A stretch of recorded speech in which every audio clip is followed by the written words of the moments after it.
Boa noite, com paz do Senhor. Quero lhe falar nesta tarde que Deus é fiel. Em Salmos 33:4 diz que Deus é fiel em tudo que faz. Então, creia nessa promessa. Essa palavra é verdadeira. Às vezes, nós somos pessoas injustas, mas Deus permanece sendo justo conosco. Deus permanece a sua fidelidade para conosco. Seja fiel ao Senhor e Ele te guardará em tudo. Em tudo Deus te guardará. Deus cuidará de você. Deus, Ele é como um pai para nós. Ele é o nosso pai. O exemplo que Jesus cita é que nos evangelhos Jesus fala: Jerusalém, Jerusalém, ah, se soubesse que eu vim para te salvar, que eu queria juntar-te como a galinha junta os seus pintinhos debaixo de suas asas. E também Isaías fala que ainda que a mãe se esqueça do filho que amamenta, Deus não se esquecerá de nós. Ele é fiel, meus amados. A nossa maldade, as nossas impurezas não anula a bondade e a misericórdia do Senhor, pois Ele é misericordioso, Ele é misericordioso para conosco. Deus quer nos proteger, cuidar de nós. Então, confie, descanse no Senhor, pois Deus não deixa um filho seu desenganado. Deus não deixa um filho seu sem resposta. Aquele que confia no Senhor não padece, mas no tempo certo o Senhor irá lhe dar resposta. No tempo certo o Senhor irá falar com você. Creia em nome de Jesus. Creia. Cristo, apesar do povo de Israel ser tão rebelde, em todo o tempo, aquele povo estava se rebelando contra o Senhor. Em todo o tempo, aquele povo, ele fazia o que desagradava a Deus. Eles se voltavam para Deus, mas não era de todo o coração. A palavra diz que apenas com a boca eles confessavam o Senhor, mas o coração estava longe. Por isso que eles sofreram tanto, sofreram perseguição. Por isso foram cativeiro 70 anos, mas mesmo assim o Senhor teve misericórdia. Por isso que saíram do Egito e apenas dois chegaram à terra prometida, que foi Josué e Caleb. Meu nome é Thaís Andressa. Em nome de Jesus. Mãe, eu vou fazer xixi rápido. Peço a oração dos meus amados irmãos. Hoje irei ministrar a palavra de Deus na minha congregação. Que ore, intercedo. Em nome de Jesus, serei grata pelas orações, pelas intercessões de vocês.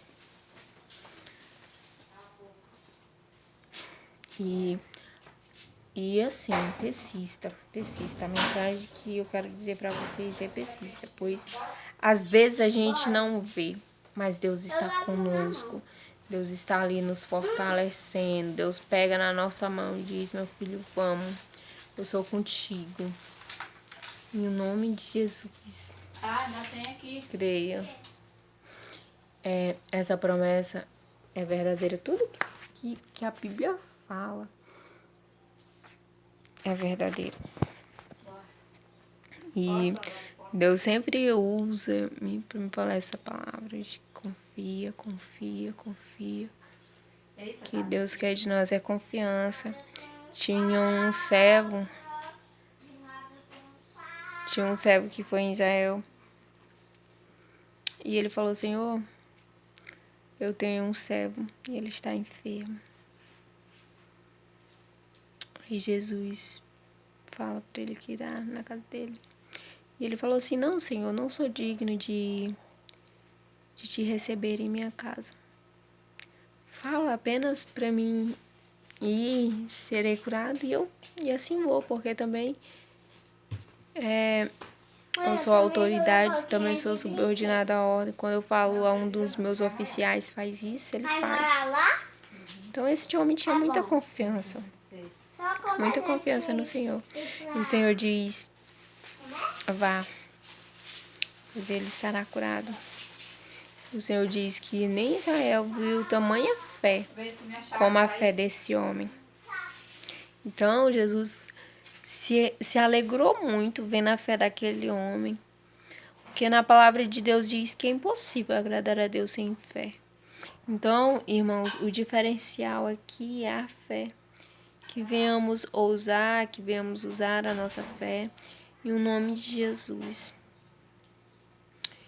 E eu sempre falo aqui, irmãos, crê no Senhor, crê. A ordem de Deus é crer. E Deus permanece fiel a nós, irmãos. Permanece fiel e a sua fidelidade dura de geração. Porque aqueles que servem ao Senhor, aqueles que são fiéis ao nosso Deus, terá até 1000 gerações abençoadas. 1000 gerações. Ou seja,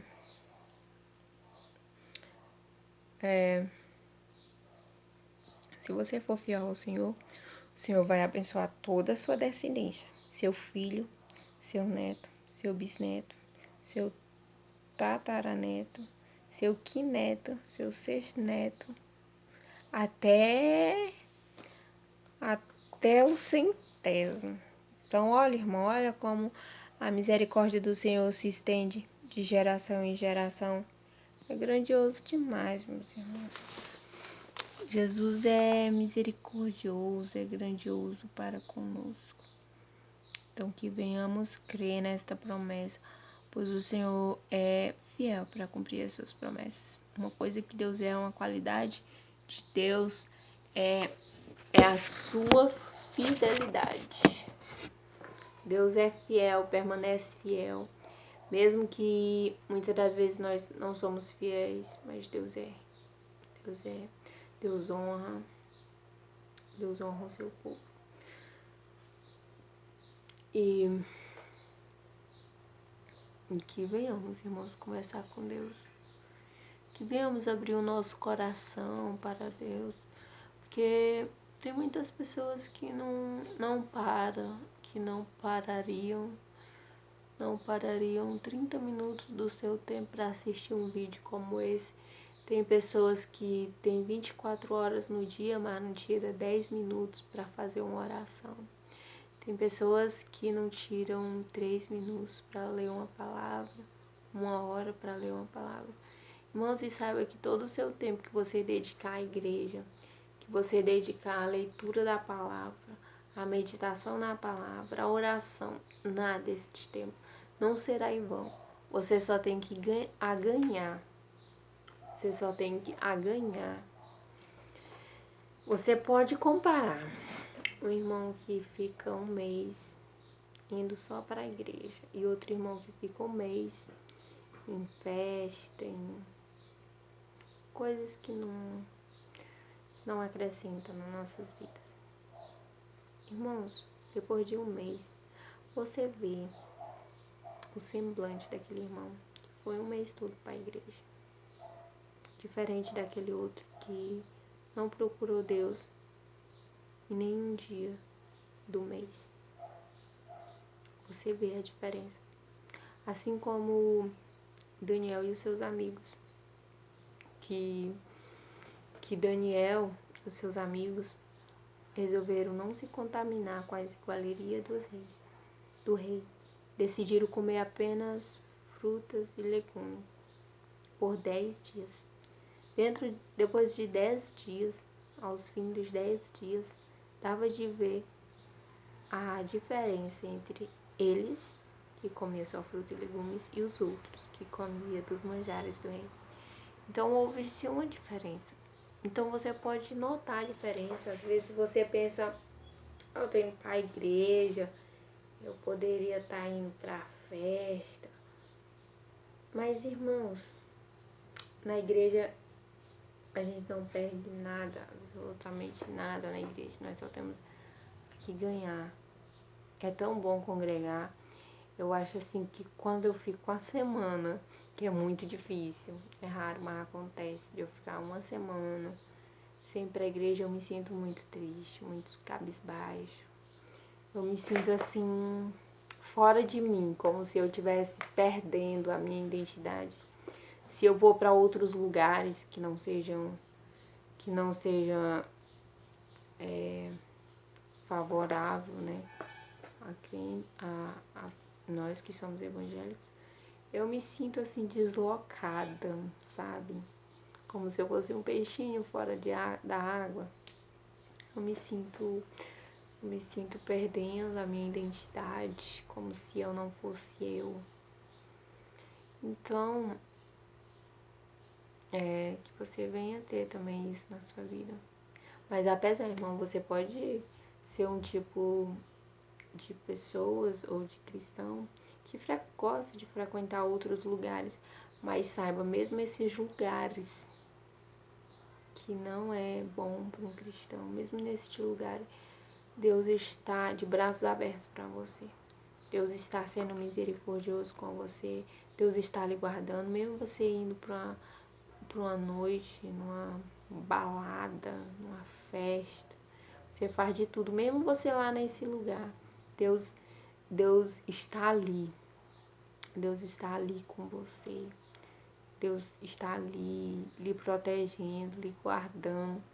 Mesmo você, muitas das vezes, bebe, pega seu veículo, sua motocicleta ou seu automóvel e sai nessas ruas aí. Irmãos, quem lhe protege, quem está lhe protegendo neste momento é Deus. Deus é tão fiel a nós que nem nessa hora, né? A pessoa, se Deus tivesse sentimentos humanos, digamos assim, o meu filho hoje deixou de ir para a igreja e foi beber, foi para a festa. Não vou proteger ele. Se vir um mal, eu não vou proteger. Não, irmãos. Deus não é assim. Deus não tem sentimentos que eu digo assim. Deus não vê como nós, seres humanos, vê. Deus não julga como nós, seres humanos, julgamos. Mas também, eu quero vos deixar claro que assim como nós temos os nossos sentimentos, as nossas emoções, assim como nós nos entristecemos e ficamos felizes, o Espírito Santo de Deus também, quando fazemos coisa errada, ele se entristece. Também quando nós fizemos coisas boas, Deus se alegra conosco. Então, eu quero dizer, sentimentos assim, nesse lado de julgar as pessoas, de sempre dar o troco, sabe? Deus não é assim. Deus não é como humano nesse sentido. E também, irmãos, o amor de Deus. Eu quero falar sobre o amor de Deus, já entrando nessa parte da fidelidade de Deus. Eu quero também falar sobre o amor de Deus. O amor de Deus é tão grande por nós, tão grande, tão imenso, que mesmo quando nós não merecemos, Ele nos ama. Mesmo quando nós não merecemos, Ele nos ama. Vou contar tipo uma parábola, comparação para vocês entenderem melhor. É alguém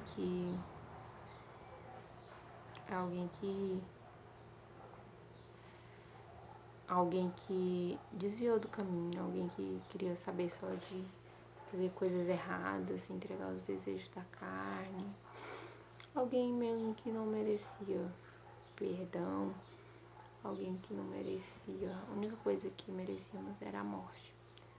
Mas quando nós estava lá no mundão, curtindo a nossa vida, né? As pessoas costumam falar assim, quando não conhecemos Cristo, costumam dizer que vamos curtir a vida, vamos beber, vamos ser felizes e nos esquecemos de Deus. Quando nós estava neste nosso momento de curtir a vida, fazendo todo tipo de abominação diante de Deus, que os nossos pecados chegam a Deus como um mau cheiro às narinas de Deus. Mesmo nesse período, o que é que Jesus fez? Jesus morreu por nós, para que nós fôssemos libertos disso. Então Deus nos ama tanto, tanto, tanto, que mesmo quando nós estávamos fazendo coisa errada, coisas que não favoreciam em nada, não estava favorecendo a Deus em nada, mesmo nesse período ele decidiu morrer por nós. É como se você fosse funcionário de uma empresa e aí você desse um prejuízo danado pro patrão. Prejuízo de 15 mil, assim. Dinheiro é uma quantia muito alta. Você desse um prejuízo enorme. Uma dor de cabeça pro patrão. Dor de cabeça pro gerente. Sabe? E o que o patrão decide fazer? O patrão decide te dar mais uma chance. O patrão decide, não, toda a culpa que esse funcionário era para levar, toda a culpa dele, todas as coisas que ele fez, o que ele merece? Ele merece ser despedido da empresa, não merece mais trabalhar nem nada nessa empresa, e ele tem que pagar esses 15 mil ou 15 milhões, ele tem que pagar. Ou ele paga em dinheiro, ou ele paga com a vida dele. E aí, o que o patrão falou? Não, ele vai continuar trabalhando aqui. Eu vou dar mais uma chance para ele. E eu vou pagar essa dívida que ele tá devendo, eu vou pagar. Eu vou... Aí não, esse funcionário, causou esse prejuízo, ele tem 10 dias. Ele tem 2 semanas para quitar toda essa dívida. Se ele não quitar, a consequência vai ser grave. Nós vamos fazer mal para sua família. Nós vamos tirar a vida dele se ele não conseguir. O patrão não continua com esse funcionário. Mesmo outras instituições, outras empresas ameaçando a empresa desse funcionário, desse patrão. O patrão decide assim, não, esse funcionário vai continuar trabalhando. Nós não aquilo que ele merecia, nós não vamos dar nenhum castigo para ele, nem nada. Deixa ele aí na empresa trabalhando normal. Eu sei que o patrão tem ciência que foi ele que trouxe todo o prejuízo da empresa, foi proposital. Não tem justificativa pro que ele fez, pro que o funcionário fez. Mas aí o patrão falou assim, não, eu quero, deixa ele trabalhando aí na empresa, não é para despedir ele. E em 10 dias eu vou trabalhar, vou pedir dinheiro emprestado, vou fazer o que for para me quitar essa dívida dele. E aí, o patrão vai, tenta quitar a dívida, mas a dívida é muito alta, o tempo é muito curto. Então as pessoas, né, que não foi acertada a dívida, pegou o funcionário fulano, não quitou a dívida. E já que ele não quitou essa dívida, vocês conseguiram dinheiro X, vocês conseguiram 10 mil, mas não conseguiram os 15, que é 15, faltou 5 mil ainda. E não tem jeito. Não tem jeito, já passou o prazo. Nós vamos ter que matar, vamos ter que executar ele e a sua família. Aí o patrão. Ou nós vamos ter que prender ele, digamos assim.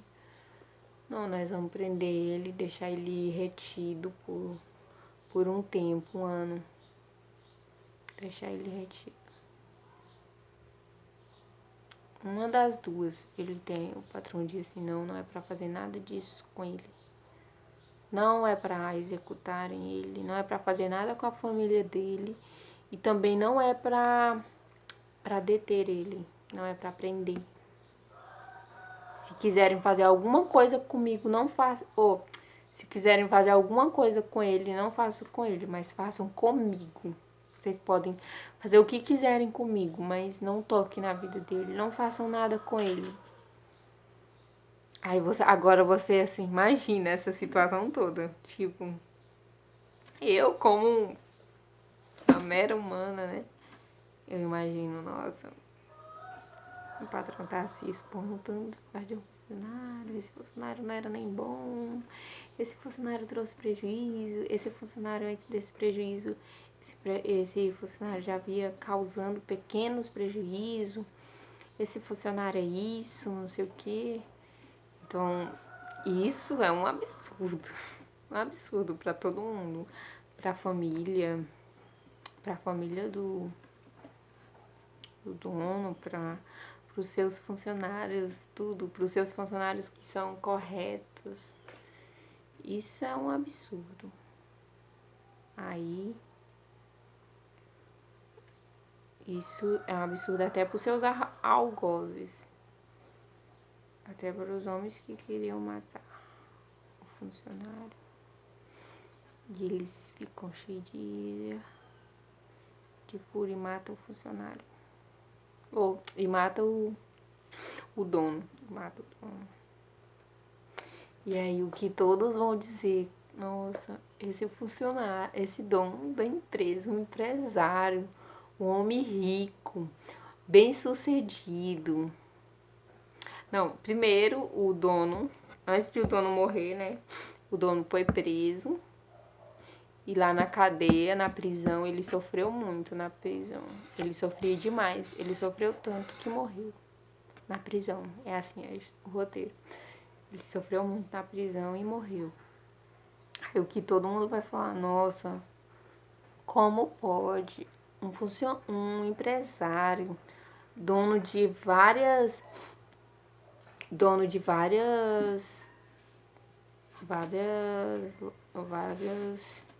empresas. Esse funcionário tinha tanta empresa, era um homem bem sucedido, um homem rico, muito rico mesmo, reconhecido em todo. E ele fez isso por este funcionário que só lhe causou prejuízo, gente.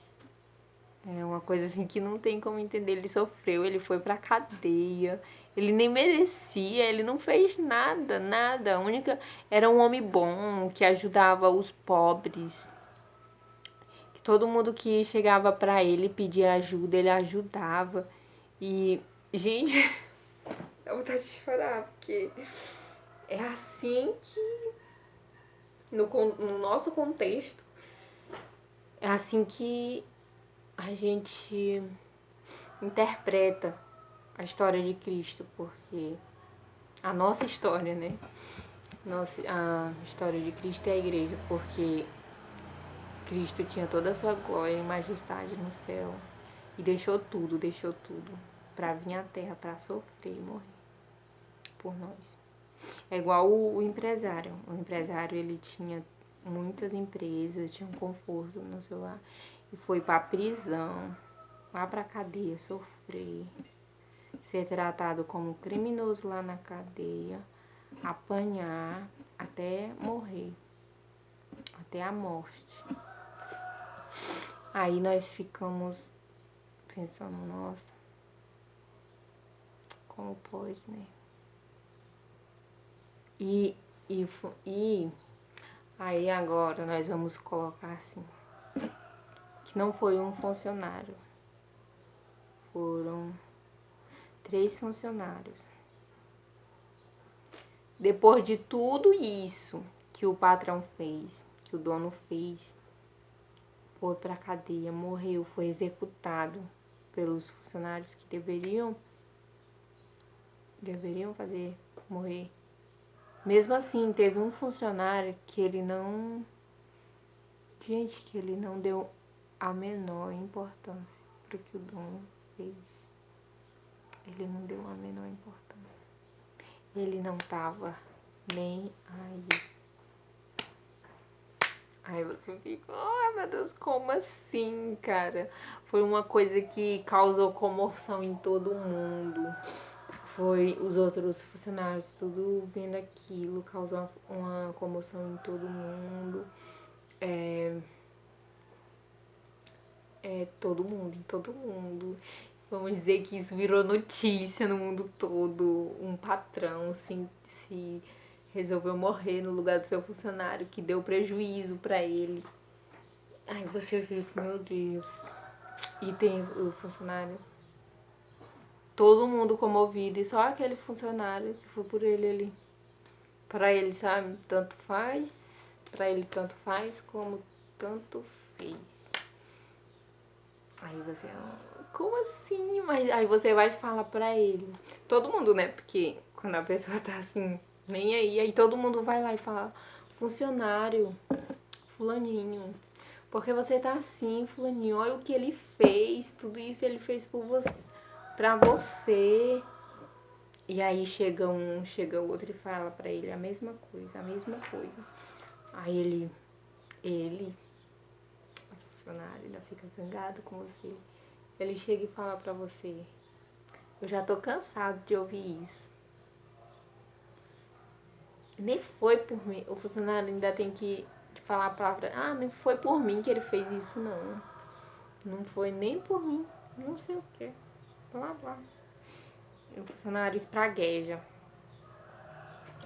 Aí você fica, cara, como assim? Uma pessoa que não tem coração, que não tem ideia, assim. E o outro funcionário é aquele funcionário que ele é um tipo de funcionário que ele é até... Beleza, o patrão fez isso por mim e tal, e agora eu vou ficar na coordenação da empresa. E aí ele, depois de o patrão dele dar um ótimo, excelente exemplo pra ele. Depois de o patrão dele ter feito tudo isso pra ele, ter agido de bondade, de misericórdia com ele, o que ele faz? Ele é um mau gerente, ele é um mau supervisor, trata os outros funcionários mal, muito mal.